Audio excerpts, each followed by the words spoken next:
Hoje eu vou ler para vocês o primeiro capítulo desse livro incrível, maravilhoso, poderoso, cheio de ensinamentos profundos. Vale muito a pena ler esse livro, gente. Pense e Enriqueça, de Napoleão Hill. Esse livro é considerado o livro fundador da literatura de autoajuda e desde 1937, ano da sua publicação, é classificado como a mais importante obra de cunho financeiro do gênero.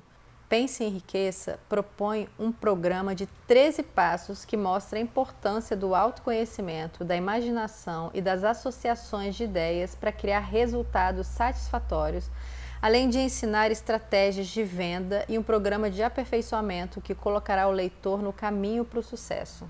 Pense e Enriqueça revela os segredos da fortuna dos maiores milionários dos Estados Unidos e foi desenvolvido, como eu falei, através de um programa de 13 passos. E Napoleão Hill mostra o caminho certo para a riqueza e para a felicidade e prova que a fórmula para ganhar dinheiro nunca muda. Então vamos lá. Capítulo 1, Introdução. A história do homem que pensou e conseguiu virar sócio de Thomas Edison. É absolutamente verdade que pensamentos são coisas, aliás, coisas muito poderosas, quando conjugadas com um objetivo definido, perseverança e um desejo ardente de que se transformem em riqueza ou outros bens materiais. Há pouco mais de 30 anos, Edwin Barnes descobriu que as pessoas realmente pensam e enriquecem. Essa descoberta não aconteceu numa tarde. Veio aos poucos, começando com um desejo ardente de se tornar sócio do grande Thomas Edison. Uma das principais características do desejo de Barnes era que ele era definido. Ele queria trabalhar com Thomas Edison e não para ele. Observe com todo cuidado a descrição de como ele traduziu esse desejo em realidade e você terá uma melhor compreensão dos 13 princípios que levam à riqueza. Quando esse desejo ou impulso de pensamento passou, primeiro na sua cabeça, ele estava pronto para realizá-lo. Mas havia duas dificuldades pelo caminho. Ele não conhecia Thomas Edison e não tinha dinheiro suficiente para pagar a passagem de trem para Nova Jersey. Essas dificuldades seriam suficientes para desencorajar a maioria das pessoas de qualquer tentativa. Mas esse não era um desejo comum. Ele estava tão determinado em encontrar uma maneira de realizá-lo que acabou optando por viajar como, entre aspas, bagagem desconhecida, fecha aspas. Abre parênteses, para os não iniciados, isso significa que ele foi para Nova Jersey num trem de carga, fecha parênteses. Ele se apresentou no laboratório do Sr. Edison e anunciou que havia chegado para fazer negócios com o inventor. Anos depois, comentando sobre seu primeiro encontro com Barnes, Edison falou, abre aspas, ele ficou ali, na minha frente, parecendo um vagabundo comum, mas havia algo na expressão dele que dava a nítida impressão de que ele estava determinado a conseguir o que queria. E eu já sabia, de muitos anos de experiência com as pessoas, que quando alguém realmente deseja uma coisa, com tanto vigor que está disposto a arriscar todo o seu futuro num único tiro, está destinado a ganhar. Eu lhe dei a oportunidade que pedia, porque percebi que ele tinha metido na cabeça que ia ficar ali até conquistar o que queria. E os eventos subsequentes mostraram que eu não estava errado. Fecha aspas. O que o Sr. Barnes disse a Thomas Edison naquela ocasião foi muito menos importante do que aquilo que ele pensou. O próprio Edison disse isso. Não poderia ter sido a aparência do rapaz o que acendeu a fagulha na sala de Edison, porque isso com certeza o desfavorecia. Foi o pensamento que fez a diferença.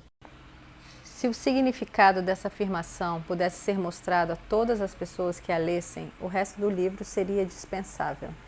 Mas Barnes não se tornou sócio de Edison nessa primeira entrevista. O que ele conseguiu foi uma chance de trabalhar nas empresas do inventor, com um salário muito baixo, cumprindo tarefas que não tinham importância para Edison. Porém, o mais importante para Barnes era que essa era uma oportunidade de mostrar sua, entre aspas, mercadoria, fecha aspas, no lugar onde ele esperava que seu sócio, entre aspas, a visse. Meses se passaram. Aparentemente, nada havia acontecido para transformar em realidade a cobiçada meta que Barnes tinha posto na mente como seu maior objetivo definido. mas ele estava constantemente intensificando seu desejo de se tornar sócio nos negócios de Edison. Os psicólogos dizem corretamente que, abre aspas, quando alguém está realmente preparado para uma coisa, ela aparece, fecha aspas. Barnes estava pronto para ser sócio das empresas de Edison. Não apenas isso, ele estava determinado a continuar de prontidão até conseguir o que estava procurando. Ele não disse para si mesmo, abre aspas, ah, sim, mas de que adianta tudo isso? Acho que vou mudar de ideia e virar vendedor, fecha aspas. Em vez disso, o que ele disse foi, abre aspas, eu vim para cá fazer negócios com Thomas Edison e vou conseguir, mesmo que leve todo o resto da minha vida, fecha aspas. E ele estava realmente falando sério. Que histórias diferentes as pessoas contariam simplesmente se adotassem um objetivo definido e insistissem nele até que se transformassem numa obsessão que consumisse todo o seu ser.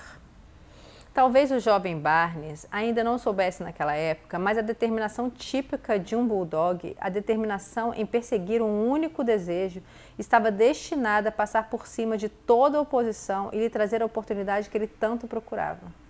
Quando esta apareceu, veio numa forma diferente e de uma direção de onde Barnes não esperava. Esse é um dos truques das oportunidades. Elas têm o hábito de entrar sorrateiramente pela porta dos fundos e geralmente aparecem disfarçadas de má sorte ou de uma derrota temporária. Talvez seja por isso que tantos deixam de reconhecê-las. Thomas Edison tinha acabado de concluir um novo aparelho para escritório, chamado na época de máquina de digitar Edison. Hoje é Edifone. Os vendedores não mostraram muito entusiasmo pela máquina, não acreditavam que poderiam vendê-la, a não ser com muito esforço. E Barnes percebeu a oportunidade. Ele havia chegado de modo discreto, disfarçada de uma máquina meio esquisita, que não interessava a ninguém, exceto a Barnes e ao próprio inventor. Barnes sabia que podia vender a máquina de digitar Edison.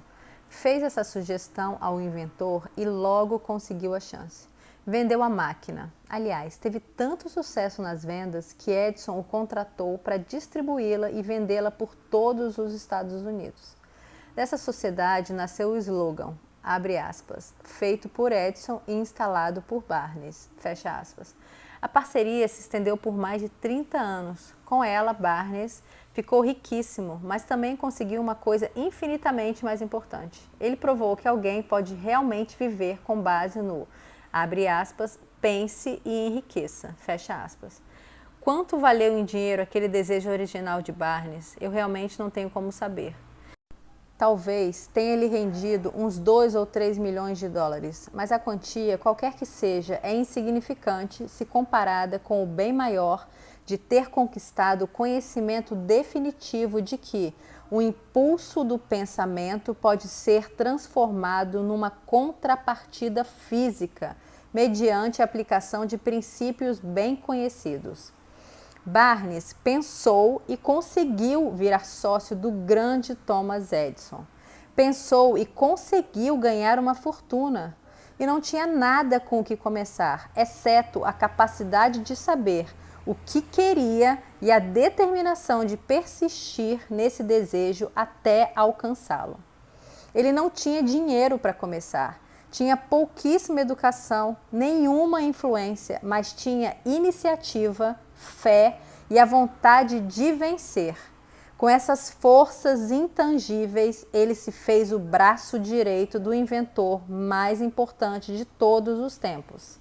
Agora vai passar para uma outra parte, uma situação diferente, que chama A 1 Metro do Ouro. E eu vou deixar para ler ela para vocês no meu próximo vídeo, porque senão vai ficar muito extenso esse, tá? É isso, voltem o vídeo quantas vezes forem necessárias, porque as informações que estão contidas aqui nesse vídeo que eu li para vocês são muito, muito, muito especiais e importantes, gente. Um beijo e até o próximo vídeo.